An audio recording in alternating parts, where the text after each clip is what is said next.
getting old is a fun thing, but one of the best things about it is all the things that you watch as a kid get re-released when they hit their anniversaries. And so I finally now get to see things on the big screen that I wasn't born yet.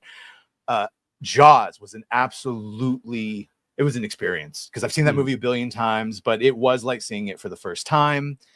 They 4K'd it, but like in the best way. I didn't feel like I lost. It had that little film grain still, but everything was clear. I heard dialogue in scenes that I couldn't quite make out on TV before. Like, man, the detail of what it was just bravo across the board. That film works and holds up. And Richard Dreyfuss, what a treasure that man is. Yeah. I saw it. Okay, so my experience with Jaws up to this point, again, everyone knows my thing about horror films, but I know I have not seen Jaws all the way through completely, meaning I've seen the ending, and that's pretty much what I remember about the movie. And then this time I got to actually see it uninterrupted and in a theater as it should have been, considering that I was 9 when Jaws first came out. So there's no way in hell I was going to see that movie. Yeah, I think the 4K restoration was incredible. It just looked like a very clean print of the film. I saw it in IMAX. It didn't fill up the entire screen. It was in the traditional layer box, but the sound was boosted. But it reminds me again of the old way of telling stories, making movies that I think I miss. I miss it a whole lot. The fact that the shark wasn't CG, the fact that it was, you didn't see it at all until about, till the orca goes out and goes on the hunt. And I also watched the on Disney Plus. One of the only few things good about Disney Plus is the Jaws documentary, and it just kind of goes through just what a nightmare it was for Steven Spielberg. How he talks about still having nightmares years after making this movie. And as Chris says, that no one enjoys Jaws, or I should say Spielberg can never enjoy Jaws like the rest of the world can. It's PTSD from PTSD. Yeah. Well, because he did one of the first things, and I think even when they were doing Waterworld, he's like, don't film out on the ocean. He filmed that out in the ocean with the mechanical shark that kept breaking down, necessitating not seeing it, which 69. It turned into one of the greatest accident on purpose things of like, less is more. It builds suspense. But also for a scary movie, I find it surprisingly funny and full of heart. And like, did you find the humor in it? In just the realness between the interaction of characters? Yeah, I mean, definitely between Robert Shaw and Richard Dreyfuss. According to documentary, that repartee, that distrust of each other was real, and they brought it to the camera. It comes through, Yeah, the story of the USS Indianapolis. I think I have that one right.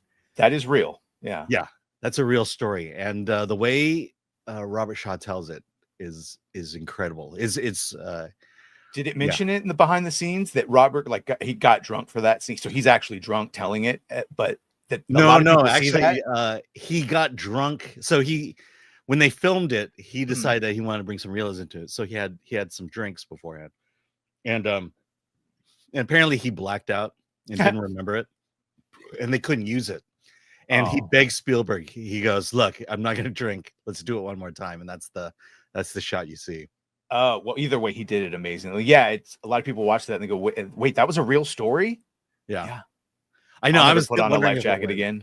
Yeah, it's again going back to the old days. This is one of those big budget movies that felt like it was shot like an independent film, because there's just nothing but this need to solve problems constantly throughout.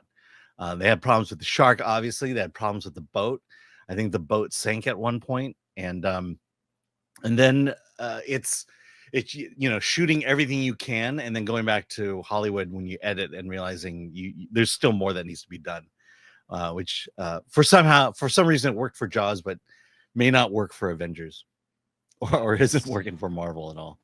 I don't know about you, but on movies I've seen a bunch, there's certain parts where I'm sort of just waiting through some scenes to get to other scenes that I like. And Jaws is one of those things where I find something that I like in every single moment thing. It was like, as a kid, it was the first time I think I realized also like, oh, that's a nice wife. When she says, you want to get drunk and fool around? Like, oh, I like that. I don't know why I like that, but they really love each other. There's a happy marriage there. And it's just so many little things. When Richard Dreyfuss comes over for dinner and he's like, like to talk to your husband. She goes, yeah, so would I.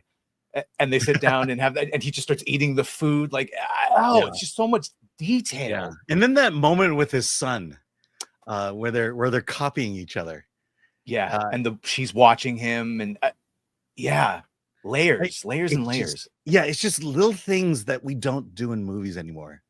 That Spielberg does here. There are shot compositions where the three characters are in different parts of the boat, yet they're all in the same frame.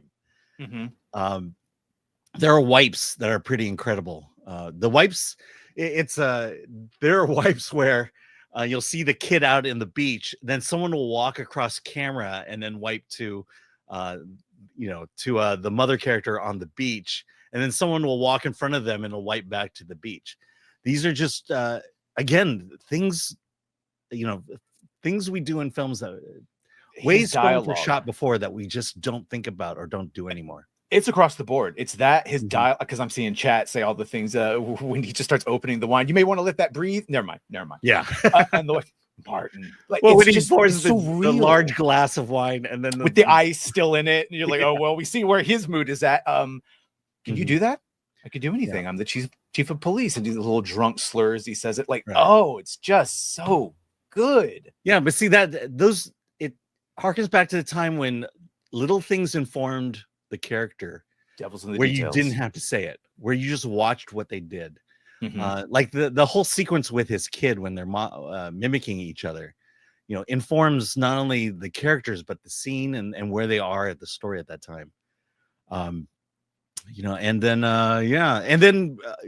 again, we can't talk about this without talking about John Williams' score. The fact that the shark didn't work meant that they had to make up for it, and it was that John Williams score. You notice it only. I think the only time you hear the score is when they're actually out on the ocean. When they're chasing them to put the barrels in them, and it's that thrilling, exciting, dun, dun, dun, it almost goes into Indiana Star Wars music before getting darker and serious.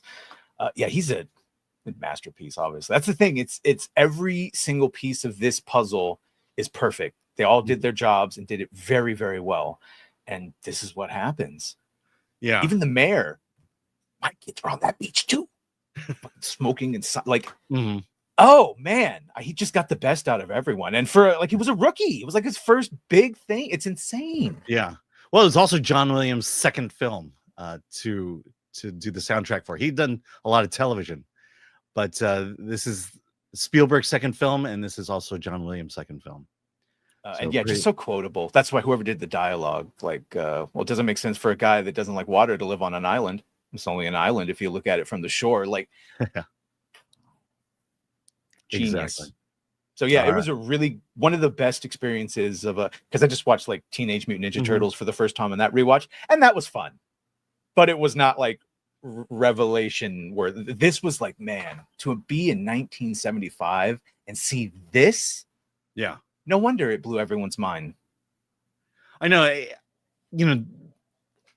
I like I said, saw it this past weekend for the first time all the way through, and God, what was I scared of, really? The reality is, I think when I was a kid, there were scary parts. It was just that head popping out was pretty scary. The violence hits a little different in the beginning, especially as an adult, knowing what was happening in the beginning with Chrissy when she starts hyperventilating because she's going into shock and shit. It's it is quite brutal. Well, also it's the level of violence we see today compared to the level of violence that was violent then. But today it was, it's child's play. And again, can you imagine if Spielberg had computer CG technology for this film? You know, Yeah. would it have been the same film? Could have been No, the same film. because clearly he would have shown the shark much more. It was only through not being able to that it forced this creative decision, which ended up like, you know, a lot of things happen by accident and ended up being perfect.